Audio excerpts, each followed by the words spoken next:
The mission today is to sharpen your swords and get you ready for battle. It's time to fine-tune your craft and make you the best in what you do. The mission is to equip you to help anyone purchase what they need. We'll share the best advice from the best in their industry. You'll be listening to a conversation you wish you had with the mentors you wish you had. Take what makes sense to you and makes you better in your career. You guys, Bruce Lee said it best. Absorb what is useful and discard what is not.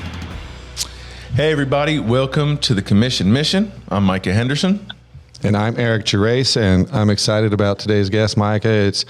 It might stray a little bit from our typical format, but the topic and the value that our guest is bringing today is invaluable. Very important. It's a very personable topic to me. You know, my dad was a Vietnam veteran and suffers from and has been diagnosed with PTSD and has had a lot of challenges around that. And my family, with their income, rely heavily on the services that they were promised when my dad went into war. And our guest here, Ted Blickwedel, is a whistleblower, I guess, if that's an accurate term, Ted, on the services that the VA is providing. He's co-authored a book with our previous guest, Jerry Strave, Broken Promises. And thank you for coming on the show today, Ted. We're glad to be here.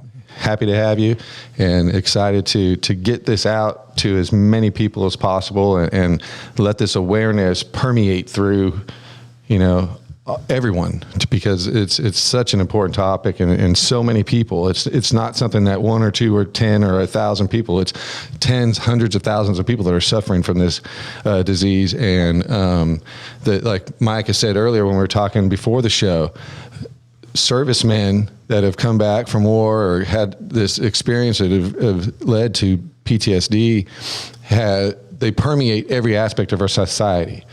And it's so important that they get the care that they need to effectively. Thank you for being here, Ted.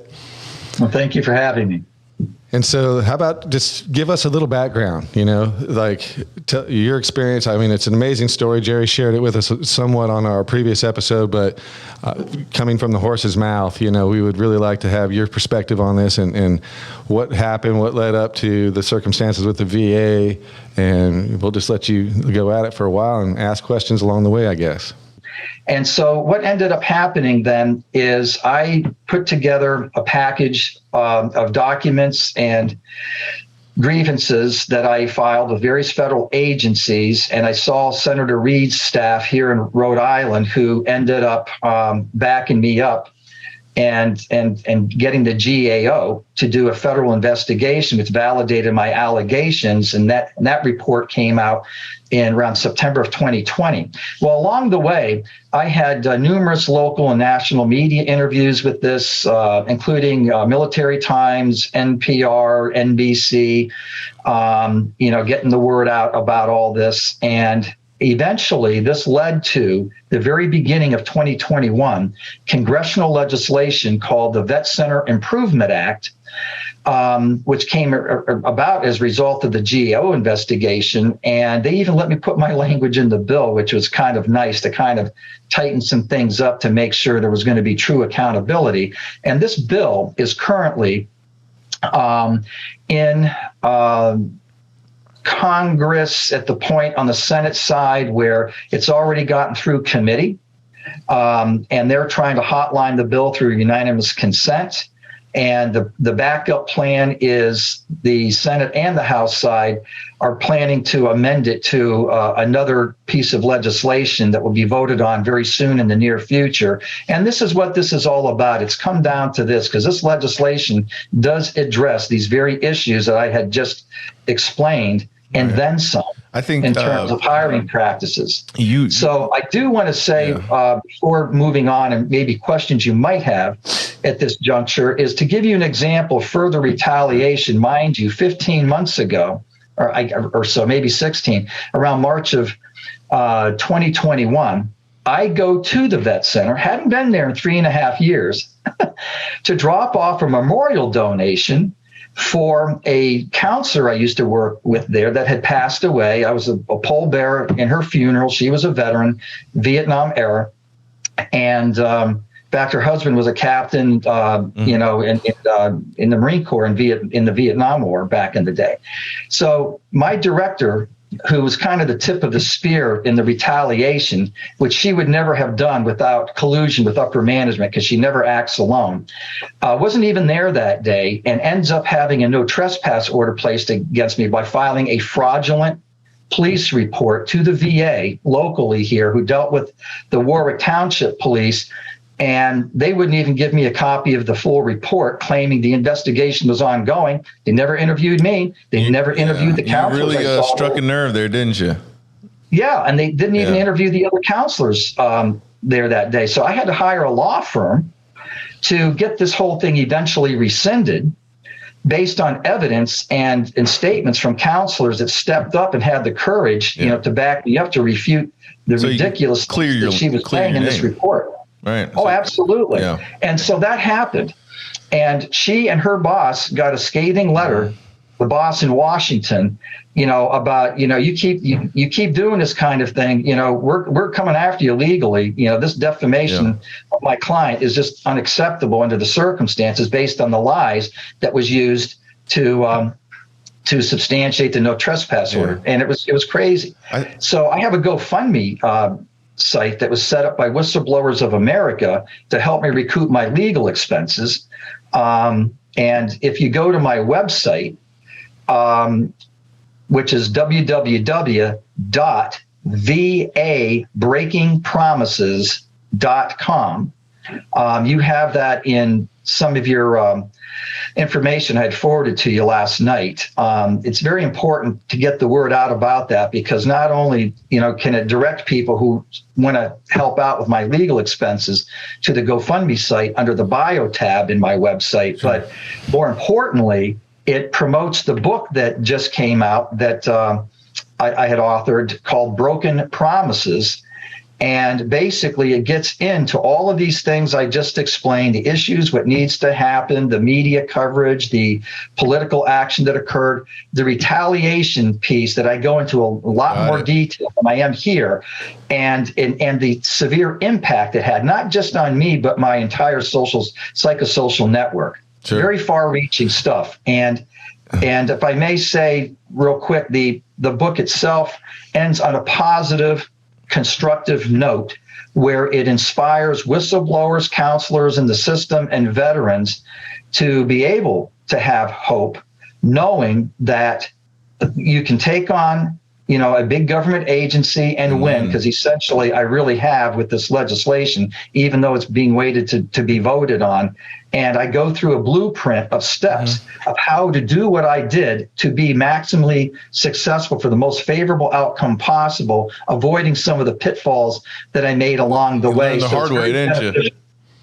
Yeah. Yeah. So, that legislation, I mean, that definitely sounds like it's going to end on a positive note. And I'd be curious to see, you know, who would, you know, vote against it. But I think that the term, you know, whistleblower, that may have some sort of negative connotation, but I don't personally see why. I think transparency is an amazing thing. If everything's on the up and up, you know, there shouldn't be a problem. You know, like the word confrontation has a negative connotation, but it could be positive too. You know, you can confront someone about doing a great job, and either way, it clears the air. But a key word that I heard you mention a second ago that I wanted to touch on a second is accountability. That you know, this shouldn't be something of a new idea.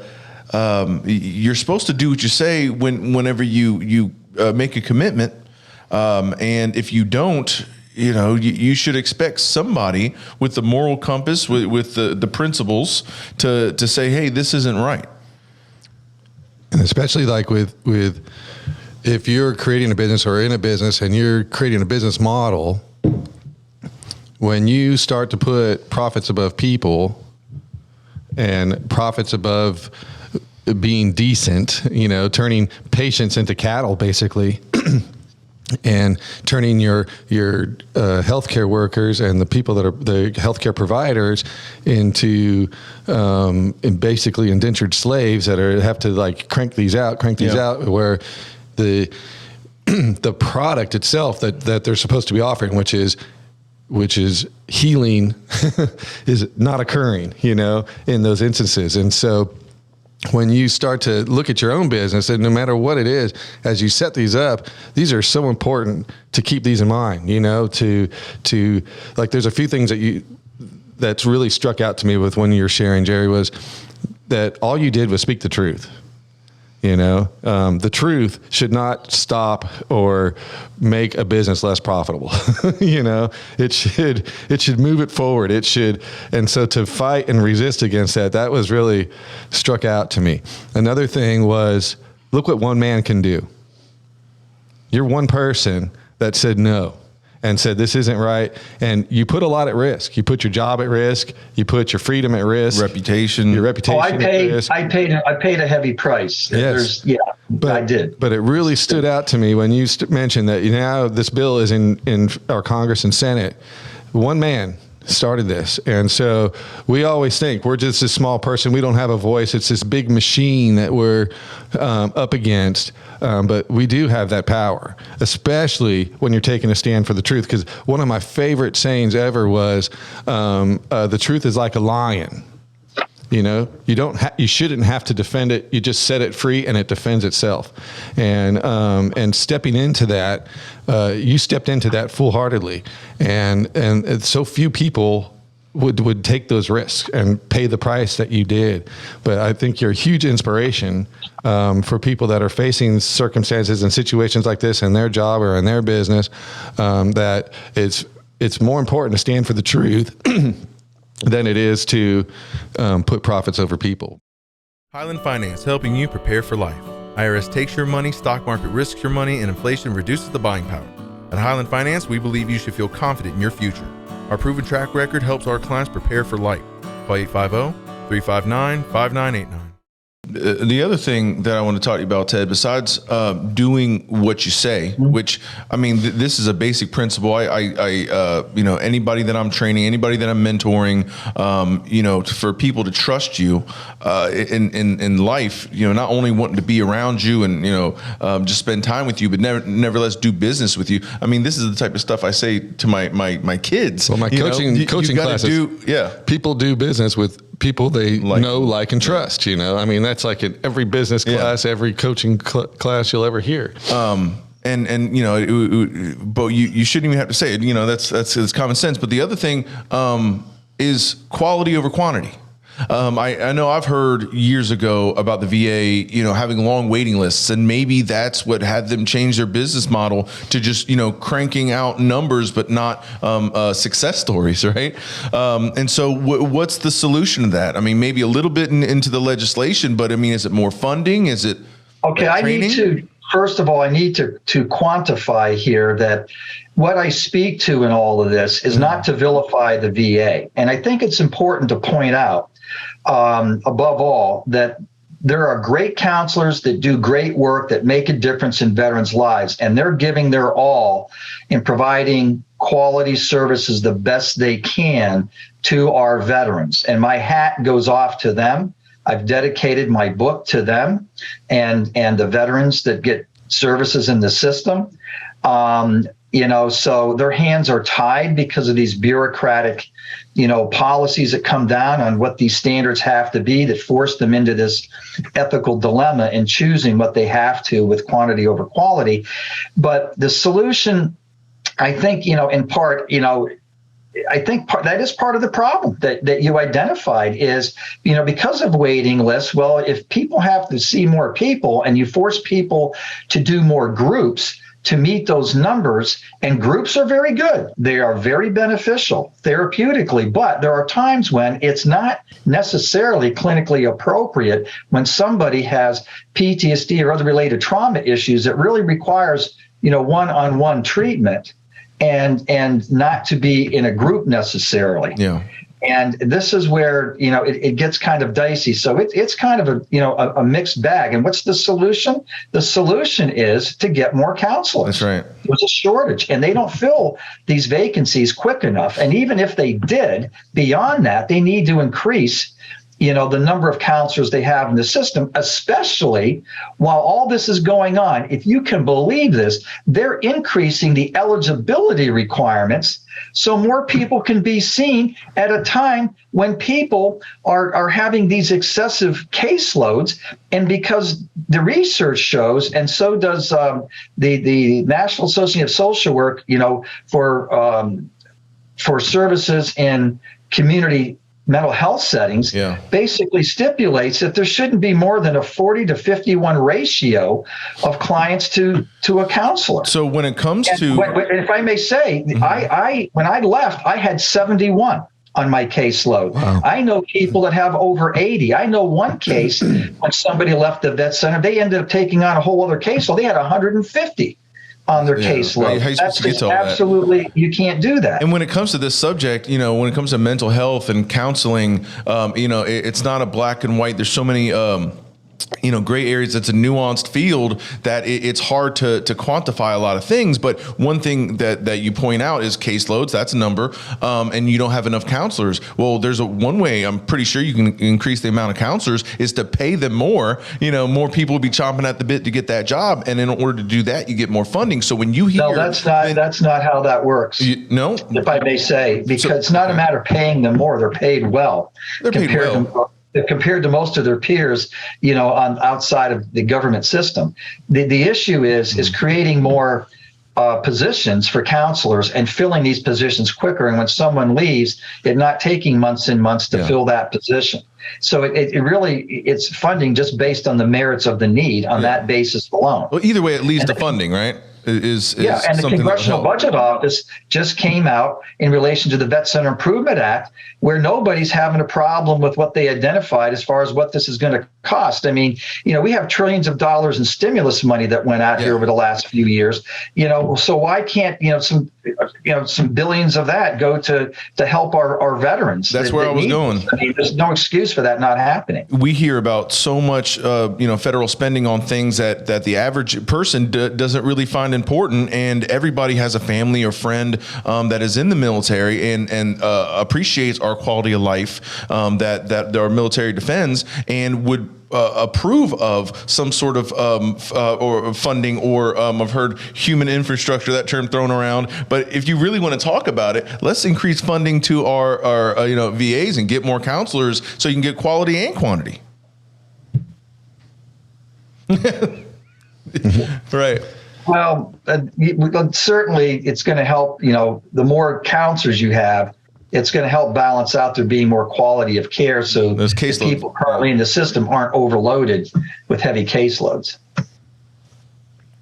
Yep. And this affects, like there's that saying with Kevin Bacon, the 6 degrees of separation. I would probably say this is probably 2 to 3 degrees of separation from the average American to knowing someone that is suffering from PTSD or some other trauma related to military service. And so it's, like I said, it's my dad, it's that close to me. And I know we live in a military town. We have an Air Force base and a Navy base here. And I opened up a surf shop with a gentleman that had issues with this. And it's not just the PTSD, but the pains and the backs and the knees and the shoulders and all this stuff that they're suffering from. And as they age, it gets worse and worse and worse. And so it's a huge problem.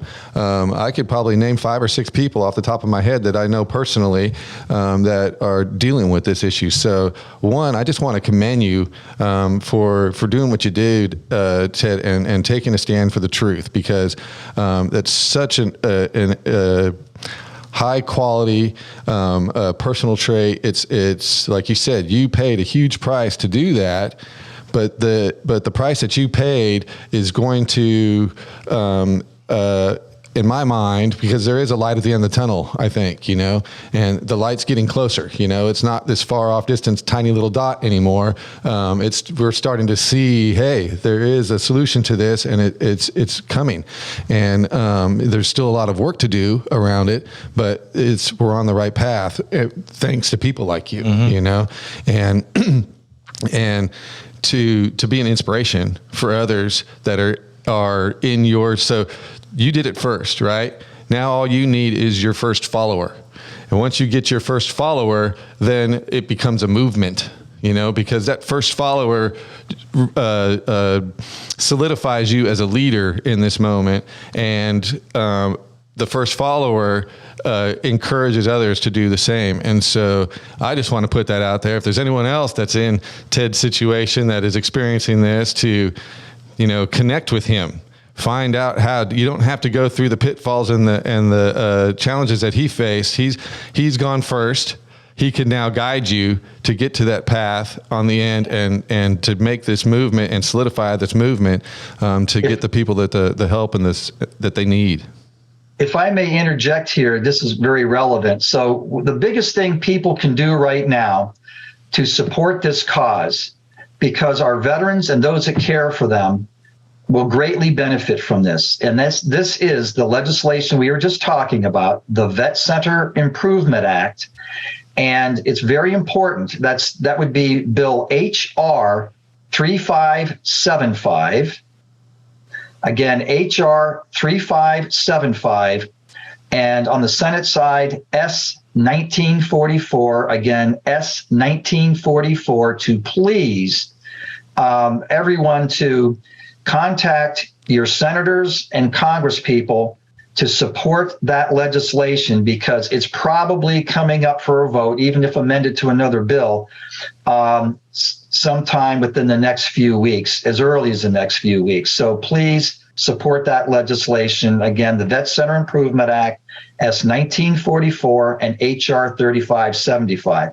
Also, if I may, the next most important thing to do to raise awareness and to inspire corrective action, so that this compromised mental health care for veterans and the Vet Center program and the welfare of counselors, being diminished, no longer continues. It's important to, frankly, from what I'm hearing from my focus groups, people have got to buy my book, Broken Promises, to get spun up on the issues and what's happening, and to encourage others to do the same, because more people that get that book in their hands is going to help raise awareness, inspire this corrective action to take place, so this never happens again to our veterans and those that care for them. Well, Ted, thank you so much for coming on and putting a spotlight on that subject that is going to have a beneficial, consequence to so many people and so many lives, including ours.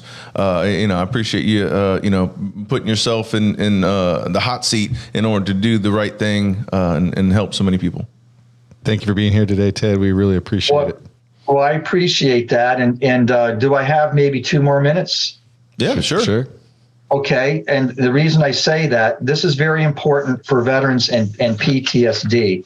There's an organization called the Association of Comprehensive Energy Psychology, ACEP, ACEP, that promotes energy psychology interventions such as emotional freedom techniques and thought field therapy, TFT, that is evidence-based and shows a lot of effectiveness in treating PTSD, to the point, compared to other interventions, it's shown to be effective in a shorter amount of time with longer lasting results, where people can learn to do this on their own between sessions. Wow. And it's a vast resource it's the most effective thing I've ever seen to help with PTSD. And ACEP's website is just simply energypsych.org, that has a lot of information about this, the research, where people can even find practitioners in their area to help them with PTSD. And the last thing that I'd like to stress is there is a free service to veterans through what's called the Stress Solution that was set up. And this is a nonprofit organization, no-cost solutions to veterans. They use energy freedom techniques, EFT, and they've helped over 22,000 veterans that can set up free sessions with people, a free service offered to veterans to deal with their PTSD with these cutting edge, trauma effective interventions. And their website is www.stresssolution.org. Again, that's stresssolution.org. That's really important. That has helped a lot of veterans, minimize and eliminate their PTSD symptoms. Awesome resources there, and I'm really glad you got a chance to put it out there, and we're going to make sure we do our part to put it out there. I'm sure we could put a couple of those resources on the website and make sure we definitely will. People have it handy. So again, Ted, thank you so much for coming on. Everybody, make sure you get a chance to get a copy of Broken Promises, and after you read it, put it in someone else's hands. And that's VABrokenpromises.com to get a copy of that book. Right, VA Breaking Promises. Breaking Promises. .com. VABreakingpromises.com. Crucial correction, absolutely. Well, thanks a lot, That's Ted. okay. Thank you very much. Thank you for being here, Ted. Thank you. Appreciate it. All right. Hey everybody, thanks for watching this episode of the Commission Mission. I hope you got a lot out of it. We need you guys to like, follow, subscribe, whatever that action is for the platform that you're watching it on, and please leave a review. That's a great way of giving us a compliment. And if you're listening to this show and you're interested in working with a great team in either the financial industry or real estate, Mike and I have opportunities available for people to join our team. You can find us at livingthatcommissionlife.com and go to the Join Us tab.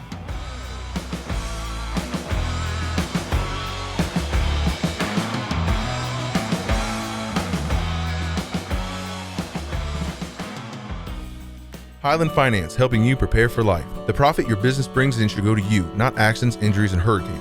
Do a policy review on your general liability and workers' comp today. Our proven track record helps our clients prepare for life. Call 850-359-5989. Highland Finance.